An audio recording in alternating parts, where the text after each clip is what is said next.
मैं अनुकूल Awasthi fun talks में आपका स्वागत करता हूं और आज के हमारे मेहमान हैं जाने माने कवि श्री मुरलीधर त्रिपाठी जी। क्षमा कीजिए अनुकूल जी, क्षमा कीजिए। अब जाने माने रहे कहाँ। एक ज़माना हुआ करता था जब जाने माने हुआ करते थे। आजकल तो कोई कविता सुनना ही नहीं चाहता है। सब लोग गाने सुनने में लगे हुए हैं। यो यो यो यो यही सुनते रहते हैं। फ़ोन में सुनते हैं, टीवी में सुनते हैं, हर जगह पर गाने सुनते हैं। मैं आपको बताऊं, मेरा काम सब बंद हो गया है इस समय। काम इतना बंद हो गया है कि पान में इलायची डलवाने के पैसे नहीं है। मैं आपको बताऊं, कविता तो कोई सुनना ही नहीं चाहता है। नहीं, आपकी बात ठीक हो सकती है। आजकल लोग गाने ज़्यादा सुनते हैं, लेकिन देखिए, अगर अच्छी कविताएं लिखी जाएं तो आज भी कविताओं का दौर ख़त्म नहीं हुआ है। अच्छी कविताएं लिखी जाएं तो आज भी लोग कविताएं सुनते हैं। तो आपके कहने का मतलब क्या है अनुकूल जी? मैं अच्छी कविता नहीं लिखता? नहीं, मैंने ऐसा नहीं कहा। महोदय कभी घमंड नहीं किया, लेकिन एक ज़माना था जब मुझे सुनने के लिए दूर दूर से लोग आया करते थे। अच्छा, आपकी जवानी में? नहीं, मेरे पिछले जन्म में। मैं पिछले जन्म में मिर्ज़ा गालिब था ना। कुछ देर पहले तो आप गंभीर बातें कर रहे थे, अब क्या बिना सर पैर की बातें करने लगे आप? किसी को भला अपने पिछले जन्म का कैसे याद रह सकता है? साधारण मानव को याद नहीं रहता होगा। मैं साधारण मानव नहीं हूँ, असाधारण हूँ। खैर, हम इस जन्म की बात कर लेते हैं। अगर आपने इस जन्म में कोई अच्छी कविता लिखी हो तो वो सुनाए। जी बिल्कुल, सुनाए देते हैं। ध्यान दीजिएगा कि कोई दीवाना कहता है कोई पागल। श्रीमान, ये लाइनें आपकी नहीं हैं, ये कविता कुमार विश्वास जी की है। अच्छा, तो तुमने कुमार विश्वास सुन रखा है? मैंने क्या, पूरी दुनिया ने सुन रखा है। आप अपनी कोई कविता सुनाएं। ठीक है, अपनी सुना देते हैं। सुनिए, ध्यान दीजिएगा कि इधर से मैं आया, इधर से मैं आया और उधर मैं गया। वाह वाह कीजिए। हाँ, वाह वाह। कि इधर से मैं आया और उधर मैं गया, आगे गड्ढा था उसमें गिर गया। अरे श्रीमान जी, वाह वाह तो कीजिए। ये कोई कविता नहीं थी। तो क्या था? श्रीमान, बात कुछ ऐसी है कि आजकल कविता जो है वो बदल गई है। ये कोई अच्छी बात की नहीं आपने अनुकूल जी। अरे कविता क्या कोई प्रेमिका है जो बदल गई है? नहीं, मैं ये कह रहा था कि कवि हैं कुमार विश्वास जी, विष्णु सक्सेना जी, इन्होंने हिंदी कविताओं को एक नई ऊंचाई पे पहुंचाया है। इन लोगों ने ऊंचाइयां नहीं दी हैं, बल्कि इन लोगों ने हम जैसे प्रतिभावान कवियों की दुकान बंद कर दी है। असल में आप लोगों की एक दिक्कत है, आप अपने अलावा किसी को पसंद ही नहीं करते। देश में कई सारे ऐसे अच्छे अच्छे कवि हैं जिनको सरकार ने भी पुरस्कार दिए हैं। आपको कोई पुरस्कार मिला? पद्म श्री मिला? नहीं। पद्म विभूषण मिला? नहीं।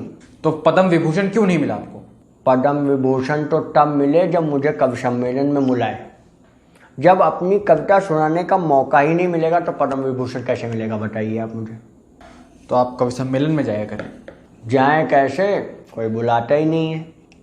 ऐसा क्या सुनाते हैं आप जो कोई बुलाता नहीं? अरे अपनी कविता सुनाते हैं।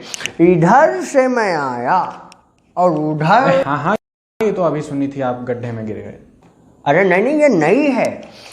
इधर से मैं आया और उधर मैं गया, आगे गड्ढा था मैं बच के निकल गया।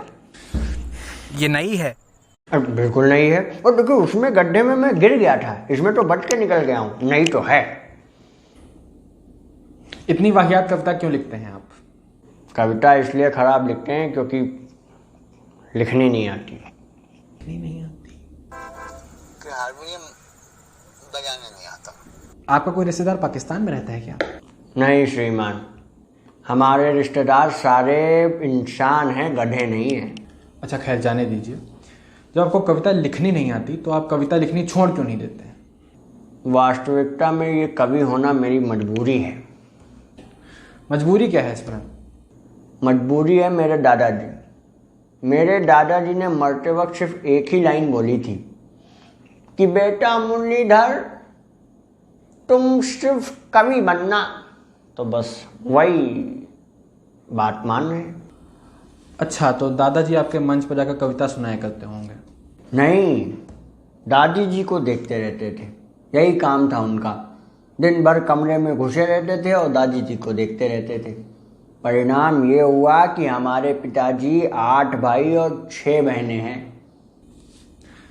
तो उन्होंने कवि बनने को क्यों कहा? अब ये तो दादाजी जाने। आप जाइए और दादाजी से पूछ करिए। जाइए जाइए। तो पूछने के लिए मर जाऊं क्या? हाँ तो मर जाइए, अभी मैं यहीं बैठा हूँ, आप मर के आइए। कुछ भी बोलते चले जा रहे हैं आप। श्रीमान, मैं मजाक कर रहा था। आप पूछिए, आगे पूछिए, सवाल पूछिए। खैर, आपका घर कैसे चलता है?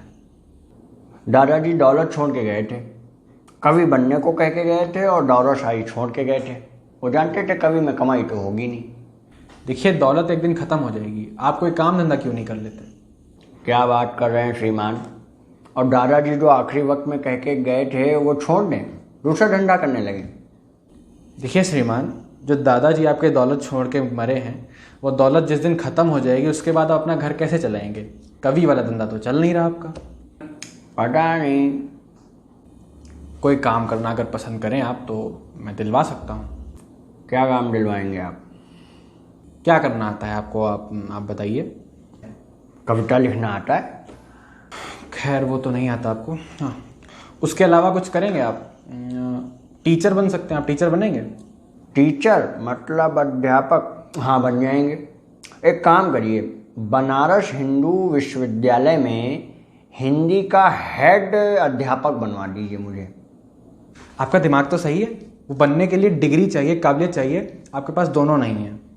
मैं बस आपके लिए इतना कर सकता हूँ कि मेरे मोहल्ले की पाठशाला में आपको टीचर रखवा सकता हूँ। इससे अच्छा तो हम कवि ठीक हैं। मतलब काम नहीं है फिर भी नखरे दिखाएंगे आप?